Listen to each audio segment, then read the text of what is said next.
that better? Okay, sit down. Hi, welcome to Meta Perfume. I'm Emily in Los Angeles. It's April 4th, 2020. And I want to go over my top 10 spring perfumes. Starting with Red Door Aura. Red Door Aura is an Elizabeth Arden perfume. Very inexpensive. You could probably find this for less than 30 bucks for a full-size bottle. It's a very sweet floral. It's got raspberry, jasmine, orange blossom, sandalwood, bergamot, rose, amber, and musk. And I wanted to start and say a little something about bergamot, actually.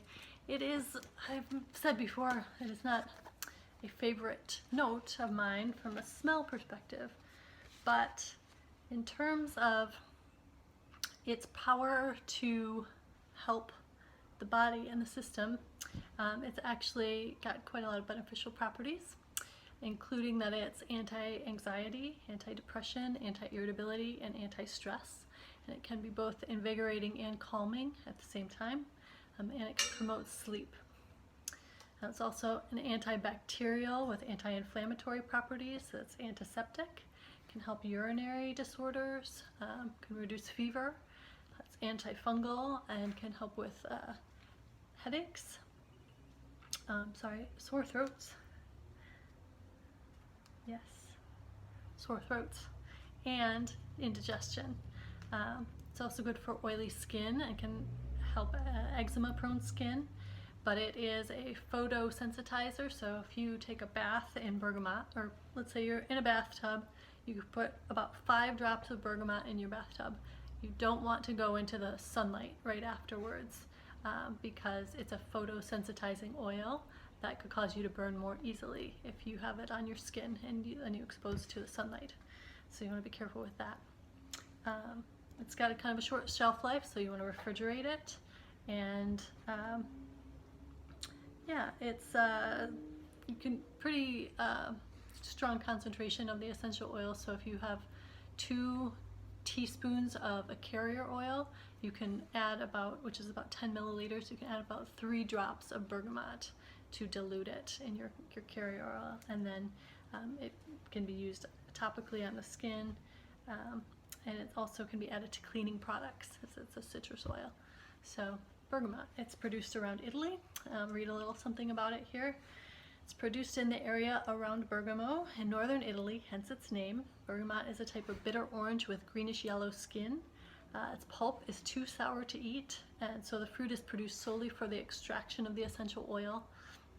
And it's not possible to grow bergamot trees from seed, so they have to be grafted as young shoots onto the rootstock of other citrus trees, like bitter orange or lemon. The oil was used in the earliest formula of the eau de Cologne in the 18th century, and it has a lovely aroma, bright and strong citrus, and it becomes sweeter as it evaporates. So yeah, bergamot, it's in a lot of these, I think 4 of my top 10 essential oils. Number 9, I'm going to say, is Pretty and Punk by Betsy Johnson. This is another floral with raspberry, just like Red Door Aura. I'm a fan of raspberry. This one has got raspberry, cherry, praline, vanilla orchid, patchouli, and sandalwood. But it's pretty complex. There's a lot more notes than that. Those are the main notes. It's just a very uplifting, fruity floral.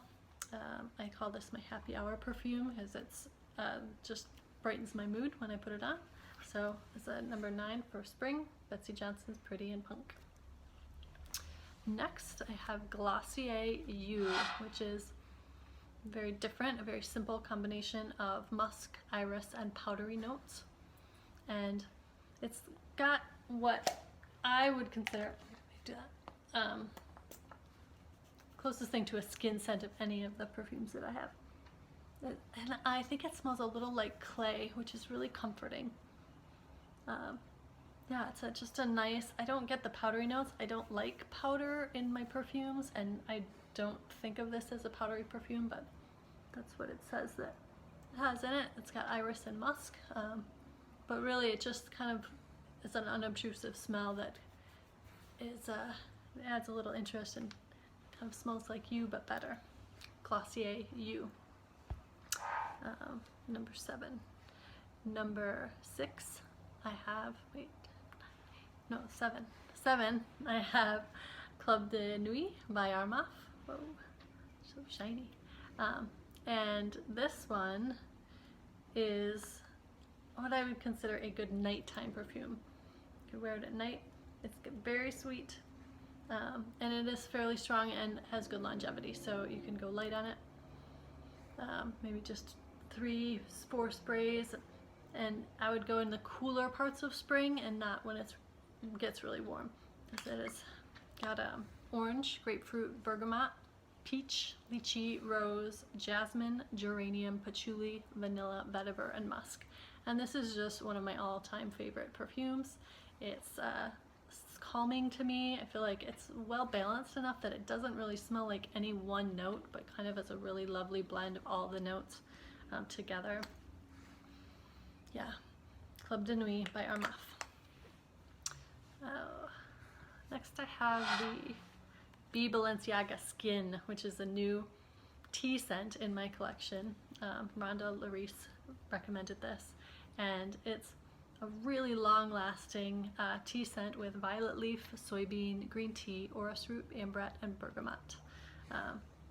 This one is kind of more a unisex scent, I'd say, and could even probably be worn by a man. But it is, I think, just leans slightly feminine. And yeah, if you like tea, this is a really good one that's got great longevity and is very refreshing and interesting. So, Balenciaga Skin. Next, I have the Acqua di Gioia by Giorgio Armani. Acqua di Gioia, and I put this on this morning. It is a combination of Amalfi lemon, mint, jasmine, peony, cedar, pink pepper, labdanum, and brown sugar notes. And I really love the mint. I get the mint and lemon in the opening, and I really love it. It's really light. It's got kind of a watery smell to me, if that makes sense. I don't know if that means it's aquatic notes, but yeah, this is Acqua di Gioia by Armani, and it's also got decent longevity. I'd say it's maybe 4 hours. It lasts, and then you'd have to reapply, but that is a very nice kind of soothing, fresh, clean spring perfume. Acqua di Gioia, Giorgio Armani. And next I have the new to my collection is the Vanilla Orchid White Tea. And this one I think is a little bit better for spring than the original white tea. It's just got a little bit more depth, and it's not quite as tea, like the vanilla really kind of marries well with the tea. And it's also got lemon, bergamot, quince, elemi, white tea, gardenia, jasmine, vanilla orchid, ambrette, orris, vanilla, musk, and amberwood. So it's a pretty complex combination.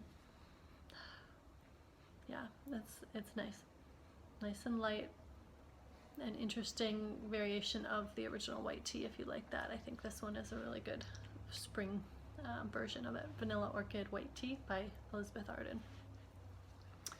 Next I have the Marc Jacobs Decadence Oh So Decadent, which is a pear heavy scent. I get a ton of pear in this perfume. It's got pear, black currant, white amber, raspberry, lily of the valley, ivy, magnolia, cashmere wood, and jasmine as the notes.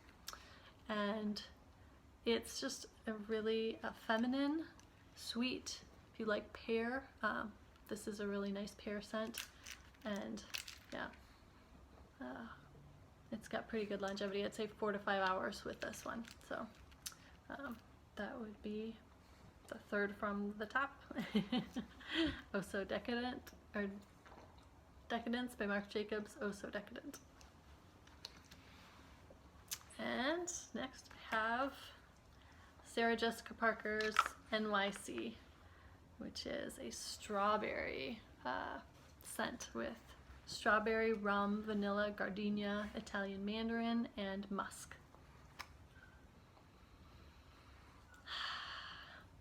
It's nice. It's very fruity, but light, not a heavy fruit, not a cloying fruit, which is why I think it's a good for spring.